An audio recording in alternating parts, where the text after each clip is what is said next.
पर ये याद रहे, अगर मन में विचार किया और मैं दृष्टा हूं, तो ये फिर अभी दृष्टा नहीं है, दृष्टा आभास हो गया। ये फर्क जानिए। दृष्टा और दृष्टा आभास का ये जो भेद है, इस भेद को आप जानिए। मैं जब कहती हूं तुम दृष्टा हो, तो वहां पर मैं आभास को नहीं कह रही हूं कि वो दृष्टा है। आभास तो कंडीशनल है और आभास टेम्परल है, लेकिन मेरा जो स्वरूप है, मेरा जो अपना आप है, वो ना तो टेम्परल है ना तो कंडीशनल है। माने उसमें कोई देश काल की किसी पर्टिकुलर मन की स्थिति होने पर मैं दृष्टा हूँ और मन की स्थिति नहीं अच्छी हो तो मैं दृष्टा नहीं हूँ। अगर ऐसा किसी को लग रहा है तो फिर आप अभी आभास को दृष्टा समझ रहे हैं। मैं आभास को दृष्टा बिल्कुल नहीं कह रही हूँ। आभास तो तुम्हारी बनी हुई छाया है। तो अहम वृत्ति में अहम वृत्ति जहाँ बनती है और अहम वृत्ति जहाँ लीन हो जाती है, जो इसको भी जानता है, उसी को हम दृष्टा कहते हैं। तो ये जो अध्यास है ना, आभास को सच जानने का, इस संसर्ग अध्यास को तोड़ने की आवश्यकता है। पुनः पुनः मैं बार बार इसका एक प्रैक्टिकल बोलती हूँ करने के लिए कि जब भी शीशे में अपनी शक्ल देखो तो उतनी बार याद आना चाहिए कि ये तुम नहीं हो। ऐसे ही जो विचार हैं मन के अंदर, शरीर स्थूल है तो थोड़ा जल्दी पकड़ में आ जाता हो मन का विचार, तो तुम मन हो करके, मन में घुस करके ही तो दुखी सुखी होते हो। तो वहाँ थोड़ी और सूक्ष्म बुद्धि चाहिए, थोड़ा और प्रज्ञापूर्ण होने की जरूरत है कि मन में आया हुआ सत तम रज का जो भी विचार है, वो विचार भी तुम्हारे ही सामने तो आता है ना। ये विचार आलस्य का है, जागृति का है, मोह का है, क्रोध का है, कंफ्यूजन का है, क्लैरिटी का है। ये अलग अलग मन की जो स्थितियां बनती जाती हैं और बदलती जाती हैं, ये सब मेरे ही सन्मुख हो रही हैं। मेरे सामने सिनेमा के पर्दे की तरह ये मन सारे दृश्य दिखा रहा है। अब उस दृश्य को, उस सिनेमा के दृश्य को मैं सच समझ के उसमें इन्वॉल्व होऊंगा, या ये याद रहेगी कि ये तो दृश्य मात्र है और कुछ भी नहीं। मैं एक पढ़ रही थी, एक बहुत बड़े फिलोसोफर, एक डिबेट हुआ उनका, और सच में नहीं हुआ, नींद में हुआ, सपने में हुआ, और उस डिबेट में वो हार गए। तो जब से वो नींद से उठे तो वो दुख इतना था, ना खाया गया न चाय पी गई। तो उनकी पत्नी ने पूछा, अरे आप इतना परेशान क्यों, रात तो अच्छे भले थे, व्हाट हैपेंड? उसने बताया, रात सपने में ऐसे ऐसे जो मेरा विरोधी था, मैं उसके तर्कों के आगे हार गया। तो मुझे बड़ा बुरा लग रहा है कि मैं आज तक कभी डिबेट में हारा नहीं, और मैं हार कैसे गया। तो मैं वही सोच रहा हूँ, उसने ये तर्क दिया था तो फिर मुझे ये देना चाहिए था, फिर वो ये बोला था तो मुझे ये बोलना चाहिए था। तो पत्नी ने उसके सिर में एक ऐसे टपली मारी, कहती, अरे जिससे तुम हारे थे वो तुम ही तो थे। जिससे तुम हारे वो फिलोसोफर, वो कौन था? वो तुम्हारा ही तो मन था। तो तुम ही वादी और तुम ही प्रतिवादी थे, तो तुम किससे हारे? उसने कहा, हाँ, तो इसका मतलब ये सारे तर्क तो मैंने ही बनाए थे, फिर मैं तो बिल्कुल नहीं हारा। चलो जाओ, फ्रेश चाय नहीं बनाओ और मजे से हम चाय पियेंगे। हाँ, अभी देखिए, स्वप्न में ही हम अपने दो भाग कर लेते हैं। एक वहाँ जो इस शक्ल से मिलता हुआ होता है उसको हम मैं मानते हैं, और बाकी सबको हम दूसरा और अलग मानते हैं। और फिर वहाँ भी देखो ना, हाय ये हो गया, ये हो गया, सारा मेलोड्रामा जो भी होता है। और इसीलिए मैं देखती हूँ लोग अपने स्वप्नों से भी बड़े दुखी हो जाते, और स्वप्नों से भी बड़े सुखी हो जाते, स्वप्नों से भी परेशान हो जाते हैं, स्वप्नों के अर्थ पूछने जाते हैं, what does this dream mean. और यहाँ किताबें हैं लोग हैं जो आपके स्वप्नों के अर्थ निकालते हैं, ये था, ये है, ये होने वाला है, इसका मतलब ये है, इसका मतलब वो है। तो ये उलझने और बढ़ा लेता है मनुष्य, और वेदांत इसको सिर्फ एक स्ट्रोक में क्लीन बोल्ट कर देता है। वेदांत कहता है तुम्हारा स्वप्न तुम्हारी कल्पना है, और तुम्हारे स्वप्न में जो कुछ बना वो सारी सृष्टि तुम ही थे, तुम ही थे। वादी प्रतिवादी सब, जड़ चेतन सब, पहाड़ नदी सब, मनुष्य, गुरु, चेला, ईश्वर अगर दिखे तो, मंदिर दिखा तो, जो भी तुमने देखा वो तुम्हारी ही कल्पना थी। और फिर ये तुमको, उर्दू में एक शब्द है सुरखुरू, माने बोझ रहित कर देता। तो मन का दृश्य, और मन भी एक तुम्हारा दृश्य है, ये समझ। आभास दृष्टा नहीं है, आभास आभास है, और आभास उसी को कहते हैं जो है नहीं पर प्रतीत होता है नहीं और प्रतीत होता है। मेरे ही जैसा है पर मैं नहीं है, बिल्कुल मेरे जैसा है। इसलिए इस आभासित मैं को नकारना, और जो नित्य, सनातन, चिरंतन, सच्चिदानंद, असंग, साक्षी, कुटस्थ है, अहम वृत्ति वाला नहीं, आभास वाला नहीं, तो ये तो निश्चय है। और ये समाधि लगा के समझ नहीं लगेगा। इस विषय को पुनः पुनः पुनः पुनः श्रवण करने से, पुनः पुनः इस विषय पर तुम जब मनन करते हो तो ये भांडा फूट जाता है। कबीर जी इसको कहते हैं, भांडा परम का फूटे हो, मेरा भ्रम का बर्तन अब टूट गया है। जिस मटके में सारे भ्रम थे, गुरु ने ज्ञान का ऐसा लठ मारा है कि वो पूरा का पूरा बर्तन ही फूट गया, अब कुछ बचा ही नहीं है। तो आभास और मैं का भेद समझने की आवश्यकता है।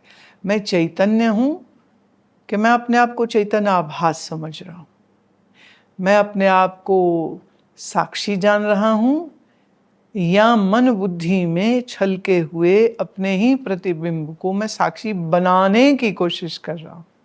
और फिर कह दूं, जिसे बनाया जा सकता है वो खराब भी हो जाएगा, क्योंकि जो बनता है वो टूटता है। पूज्य स्वामी जी एक कहावत कहा करते थे, जो बरा सो झरा। बरा मतलब यूपी की भाषा, जैसे फूल खिलता है, जो बरा माने जो फूल खिला, सो झरा, वो झड़ जाएगा। जो बरा सो झड़ा। तो अगर आप साक्षी बरा रहे हैं, मतलब साक्षी बना रहे हैं वो भी आवाज को, तो जानिए ये तो फिर टूट ही जाएगा। और फिर मन कहेगा, हैं मन ही से सोच रहे हैं, मन ही दृष्टा है, तो मन दृष्टा है क्या? तो ये बात थोड़ी और अच्छे से समझने की है। मन मैं नहीं हूँ जब मैं बोलती हूँ, तो मन में आई वृत्तियाँ, विचार, भावना मैं नहीं हूँ, और मन में जो आभास जिससे मैंपन तुमको महसूस हो रहा है वह भी मैं नहीं हूँ। तो ये स्पष्ट हो जाए तो फिर बात खत्म। दृष्टा होना नहीं है, दृष्टा तुम हो। अंतःकरण और जीव में क्या अंतर है? अगर आत्मा निर्विकार है तो कर्मों का भोग किसको है? क्या ये जीव का है? यदि आत्मा निष्पाप है तो हमारे अंतःकरण में जो पूर्व की वासनाएं हैं ये हमारे ही साथ कैसे रहती हैं? क्या हमारा अंतःकरण भी आत्मा की तरह सदा है? इस विषय में मुझको भ्रम है। पहली बात, जीव हम जिसको कहते हैं वो वही है चेतन, चेतन का आभास और अंतःकरण, माने चेतन प्लस चेतनाभास प्लस अंतःकरण इज इक्वल टू जीव। अंतःकरण और जीवा भाव दो अलग अलग नहीं हो सकते। जैसे शीशा तो शीशे में छाया, अब छाया शीशा अलग अलग नहीं किए जा सकते। इसी तरह से मुझ चेतन का आभास जिस अंतःकरण में गया उस अंतःकरण सहित मैं ही जीव है। और अगर इसमें से हम अंतःकरण और आभास दोनों को हटा दें, अलग कर दें, तो फिर मूल रूप चेतन मैं है, वह मैं को आप आत्मा कहेंगे, वह मैं आत्मा को माइनस द जीवपना। तो जीवपना एक ऐसी प्रतिच्छाया है जो फिर कहूँ है नहीं। हाँ, अब मन के विषय में आप कहते क्या मन भी आत्मा की ही तरह सनातन है? एक तरह से हम ये कह सकते हैं, जैसे आत्मा का आदि नहीं, ऐसे मन का भी कोई आदि नहीं। जैसे आत्मा तो सत्य स्वरूप है, पर मन सत्य जैसा दिखता है। शब्द है मिथ्या। मिथ्या वस्तु की प्रतीति हो रही हो और आप पूछो ये कब से हो रही है और ये कब बना, माने आपकी शैडो का बर्थडे कब होता है? आपकी फिजिकल बॉडी का जो शैडो है उसका बर्थडे कब होता है और वो कब मरता है? जैसे आपकी देह की शैडो का अपने आप में कोई अलग अस्तित्व नहीं है, इसी तरह से ये मन वो छाया है जिसका अपने आप में अलग कोई अस्तित्व नहीं है, पर जहाँ जहाँ शरीर होगा वहीं वहीं छाया होगी। तो मुझ सच्चिदानंद आधार अधिष्ठान में ये मन की प्रतीति होती रहती है। कब से? बस समझ लो जब से हम हैं। बस फर्क ये है, मैं वो सत्य हूँ जिसका कभी अंत नहीं है, और मन वो मिथ्या अस्तित्व है जो सिर्फ प्रतीत होता है, और जो सिर्फ प्रतीत होता है उसकी कोई वास्तविकता नहीं होती है, और जिसकी वास्तविकता ही कोई नहीं, इसके बारे में बात ही क्या करनी। हम जब इस मन को सत्य समझते हैं तो मन से दिख रहे संसार को भी सत्य समझते हैं। जिस दिन आप इस मन को मिथ्या समझ लेंगे उस दिन सारा जगत ही मिथ्या हो जाएगा। तो स्वरूप में आत्मा को हम कहते हैं अनंत अनादि, पर इस माया को हम कहते हैं शांत अनादि। जिसके मिथ्यात्व का निश्चय हो गया, खत्म। खत्म इन द सेंस नाश नहीं हम कहते। दो शब्द वेदांत में बड़े अद्भुत है, एक है बाध, एक है नाश। नाश मतलब आमूल समूल नष्ट हो जाए, और बाध मतलब नष्ट कुछ नहीं है, चीज़ तो दिख भी रही है पर हमें पता है ही नहीं। जैसे आकाश नीला है, दिखता है, हम जानते हैं वो नीला नहीं है, पर वो दिख रहा है, तो हमको कोई समस्या थोड़ा ना है, दिखता रहे भाई। तो संसार, जीव भाव, ये सब शांत अनादि है। शांत अनादि मतलब जहाँ ज्ञान से आपने इसको समझा तो आपके लिए तो उसका अस्तित्व है ही नहीं, पर इसका मतलब ये नहीं कि उसकी प्रतीति नहीं होगी, हो रही है। कई लोग पूछते हैं ज्ञानी को संसार दिखता, अरे भाई ज्ञानी अंधा थोड़ी हो जाएगा। कई बार लोग पूछते ज्ञानी को नींद आती है, अरे क्यों नहीं आएगी। अगर ज्ञानी को भूख प्यास लगती, अरे भाई जब स्थूल शरीर है तो भूख भी लगेगी, प्यास भी लगेगी। भूख प्यास लगेगी तो उसको मल मूत्र विसर्जन भी करना होगा। अगर शरीर है तो चलेगा, चलेगा तो थकेगा, थकेगा तो नींद भी आएगी। कैसे नहीं होगा? हम ऐसा क्यों मानना चाह रहे हैं कि ज्ञानी कुछ विलक्षण होगा, उसे नींद नहीं आती होगी, उसे भूख नहीं लगती होगी, उसे प्यास नहीं लगती होगी, उसको चूंटी काटेंगे तो दर्द भी नहीं होगी, उसके हम चाकू घोंप देंगे तो हाय भी नहीं करेगा। ऐसा बिल्कुल कुछ नहीं होने वाला। मुझे याद आ रहा है एक बार हरिद्वार में मैं एक आश्रम में रुकी हुई थी, तो बरामदे में तख्तपोश थे लगे और उन पर साधु जो हैं वो रहते थे। कमरे नहीं थे, सब बरामदे में ही सोते थे। एक साधु को पेट में भयंकर दर्द उठी, रात वो चिल्ला रहा है मर गया मर गया, दर्द हो रही। तो उसके साथ वाले स्वामी ने कहा अरे सो भी जा, तू तो आत्मा है, काहे चिल्लम चिल्ली कर रहा है। वो बोले, गाली दे के बोले कि मुझे ना ज्ञान मत झाड़, ये तो मैं भी जानता हूँ कि मैं कौन हूँ, पर जब शरीर में कष्ट हो रहा है तो आय तो निकलेगी, तो मैं हाय बोल रहा हूँ, तुमको क्यों कष्ट हो रहा है। तो ये किसने कहा कि ज्ञानी को दर्द नहीं होगा? और ये किसने कहा कि ज्ञानी रोएगा नहीं? और ये किसने कहा ज्ञानी कभी हंसेगा नहीं? तो ये सब कुछ ऐसी बातें हैं जो लोगों ने अपने मन से, कल्पना से बना करके रखी हुई है, जिसका वास्तविकता से कोई संबंध नहीं। देह है और इंद्रिया है, तो देह, इंद्रिया और मन है, तो फिर इसका व्यवहार भी चलेगा, वो व्यवहार भी होगा।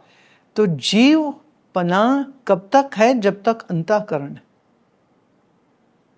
और जिस दिन अंतःकरण लीन हो गया तो जीवपना भी नहीं रहा।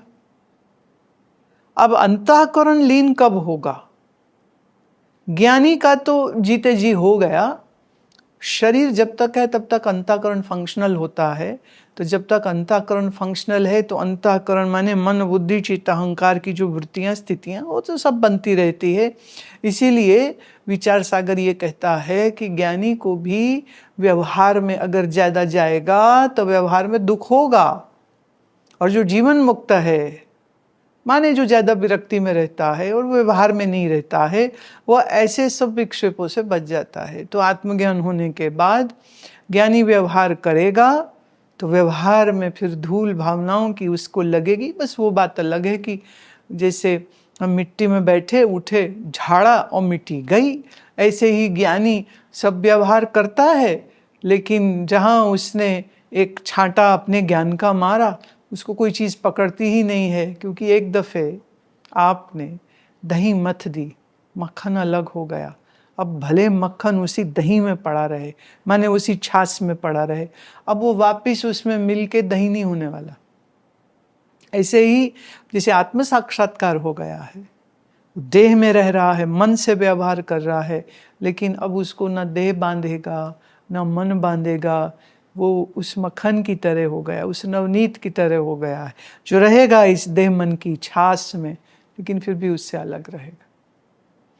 तो जीव और आत्मा का फर्क इतना ही है, जहाँ अंतःकरण का आभास और चेतन, ये तीनों मिलते हैं तो यही जीव भाव है, जीवपना है। और मन और माया ये प्रवाह रूप से बहते रहते। बस ज्ञान से इतनी बात होती है कि गेम सारी झूठ है, माने गेम तो सारी मिथ्या है। So don't be serious, live your life as long as the life is there, the body is there. Just live your life and witness the drama which is happening, unfolding around you. So you don't be a participant, you just remain an observer.